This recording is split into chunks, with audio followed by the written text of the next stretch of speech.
And while lately we've been talking a lot about drones and UAPs and mysteries in the sky in New Jersey, let's take a trip back in time to 1947. And no, we're not talking about Roswell 1947, but 1 month before, when a pilot named Kenneth Arnold took off from Washington on his way to an air show. And as he flew over Mount Rainier, Arnold says he saw 9 bright, shiny, saucer-like objects flying in formation across the sky, some weaving side to side like a kite.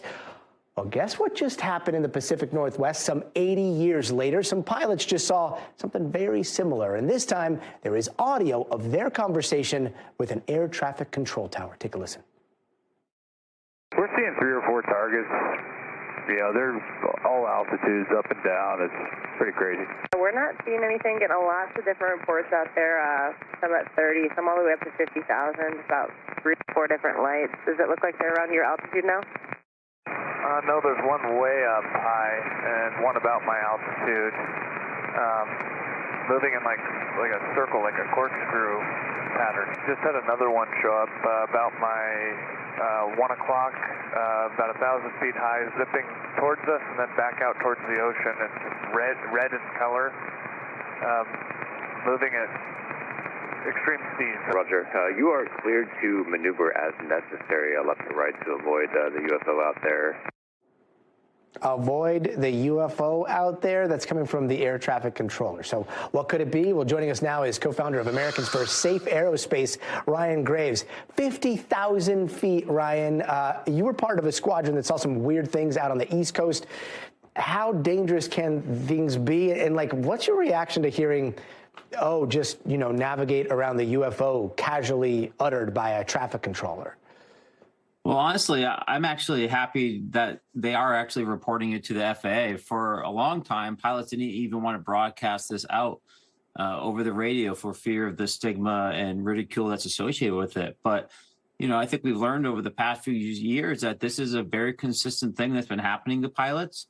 They are seeing things not just way up in the sky, potentially in space, but things that seem to be exhibiting very strange maneuvers and capabilities right in the atmosphere with the aircraft themselves. And whenever you have an unknown object like that, that's a safety risk for pilots.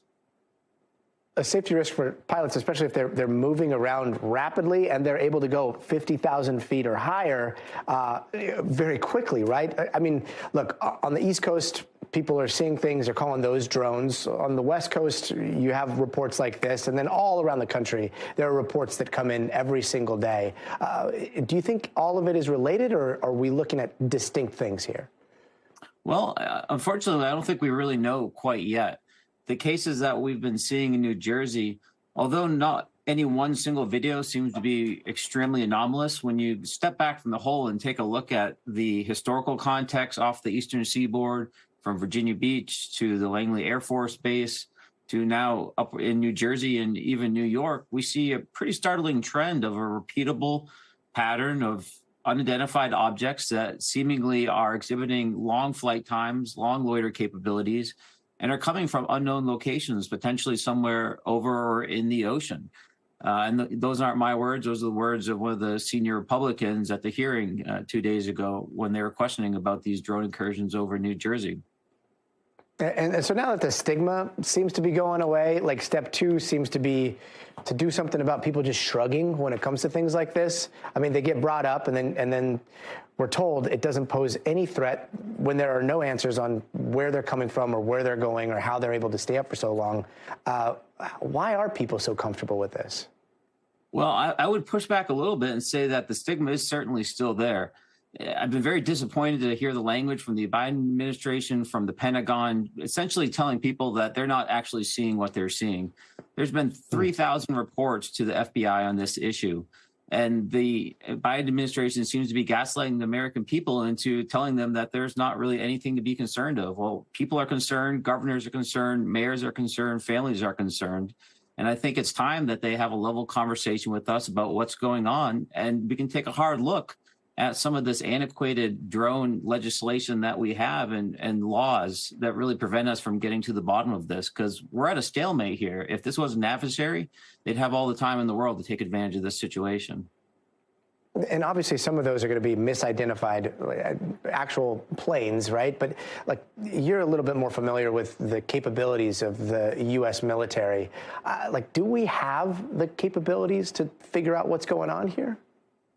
We certainly should. We have some of the most powerful radar systems on the East Coast for tracking ICBM missiles, enemy aircraft, as well as all the capabilities localized at bases themselves. So I do believe that we have the capabilities to be able to actually understand what these are, but there seems to be this strange stalemate where the government simply can't find the information and they can't assign any type of threat level or origin to these objects. And that alone, I think, is something our adversaries will be taking careful notes on. Yeah, it's something all of us should be thinking about. Ryan Graves, thanks so much. Thanks for watching. Stay updated about breaking news and top stories on the NBC News app or follow us on social media.